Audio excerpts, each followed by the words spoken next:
Le ministre du Tourisme Didier Mpambia, en séjour à Géorgie à l'occasion de la Journée mondiale du tourisme, a échangé avec son homologue d'Arabie Saoudite.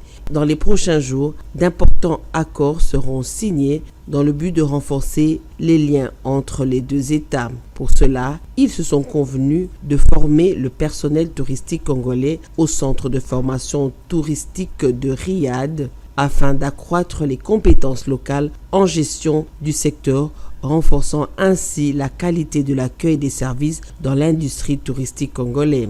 Le ministre Didier Mpambia a loué cette initiative qu'il qualifie de cruciale pour répondre à la pénurie du personnel qualifié dans le domaine de l'hôtellerie et de la restauration, poussant ainsi le pays vers le développement d'un écosystème touristique dynamique.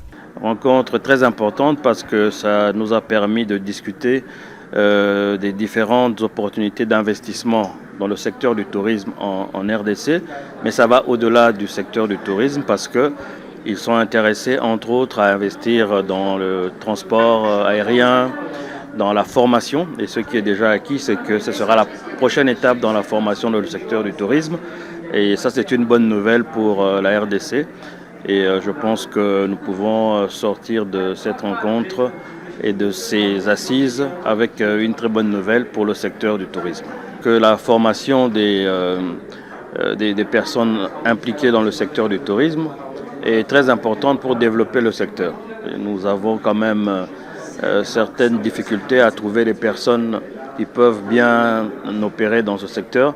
Ça part des personnes qui sont au niveau de tout ce qui est hôtellerie, restauration et même dans tout ce qui est comme tour opérateur. Il y a beaucoup de difficultés. Nous sommes très heureux de pouvoir annoncer cet accord qui sera signé incessamment. Les deux parties ont aussi abordé la question de planification et d'adoption des projets touristiques congolais pouvant bénéficier du soutien financier du Fonds arabe d'investissement. Pour ce faire, une analyse conjointe entre le ministère du Plan des deux pays sera menée pour assurer la faisabilité et l'impact positif du tourisme en République démocratique du Congo.